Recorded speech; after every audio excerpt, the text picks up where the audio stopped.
Tonight, 300,000 people in West Virginia are being told to stay away from their tap water, not to use it for anything, cooking, bathing, washing, anything at all. A chemical spill in the Elk River may have contaminated the drinking water. Authorities say 7,500 gallons of a toxic chemical used to process coal leaked into the Elk River on Thursday from Freedom Industries, a company just upstream from a water treatment plant. The toxic spill poisoning the water that serves 300,000 people.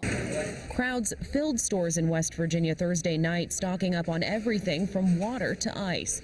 Demand for the items so high, shelves were wiped clean. Everybody's wanting water. There is no water, and that brings concern. I got a buggy full of ice up here, so it'll turn into water. But I mean, you can't live without water. Is it safe for pregnant women to wash their hands? Is it safe for pregnant women to take showers?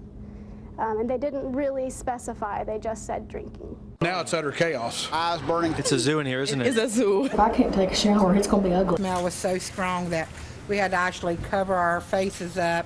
And everyone, I mean, I had headaches, and I still do to this day have a headache. Water is extremely valuable, and we just often take it for granted. I was live on the air when the governor's first tweet went out basically announcing that this had happened. The water is out. There is no water. Do not use your water. The more rocks we picked up and looked under, the more we found. At first, we didn't really know what that meant. I was on the set, I was anchoring, as I said, and so I immediately sent a note to our assignment editor and said, check into this, let's see what this is. And finished anchoring the rest of that segment of the newscast. During the commercial break, came out, checked in, we'd gotten a little more information. We'd confirmed that yes, this came from the governor's office and it is a do not use order, which is different than a boil water advisory, which is, I think, what a lot of people maybe wondered at first. Is this just a boil water advisory? We get those all the time.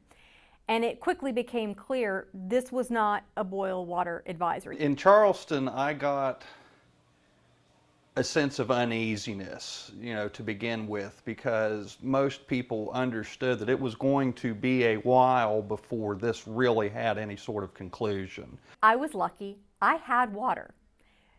But that meant I was sort of ground zero for people who needed showers, who needed to fill up water bottles, for people who just kind of wanted a place where they could get away from the no water situation wherever they were and feel a sense of normalcy for a little bit. So I was very, very fortunate.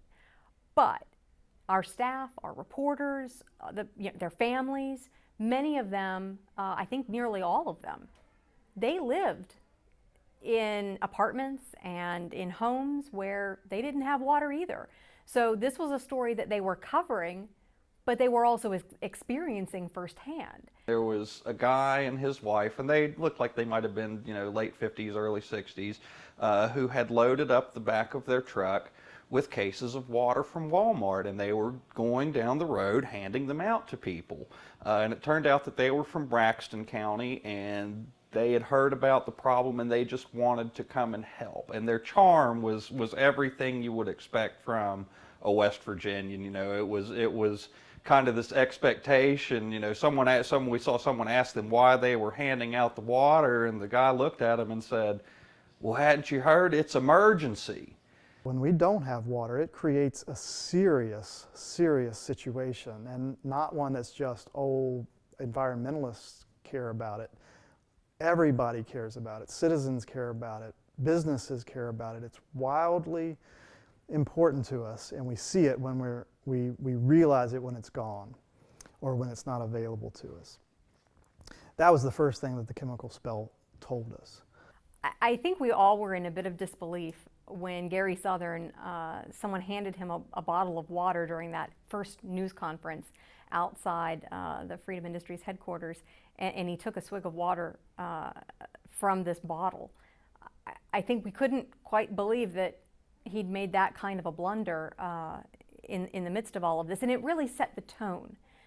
That first news conference, the way it was organized, the way Gary Southern interacted with the media, that really set the tone for the way he was perceived by media and how he was perceived in the community.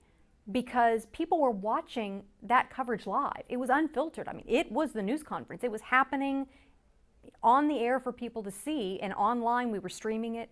So they saw a very unvarnished version of what was happening. For me, it was really an education in the entire ecosystem of looking at water. The second thing it taught us is that we have to be protective of that water. I mean, we have to be protective of that water because so much of our state, so much of our businesses, our economy depends on it. It is not just people who care about the environment. They care about the environment because of its value to the people that live here. So we have to be protective of it.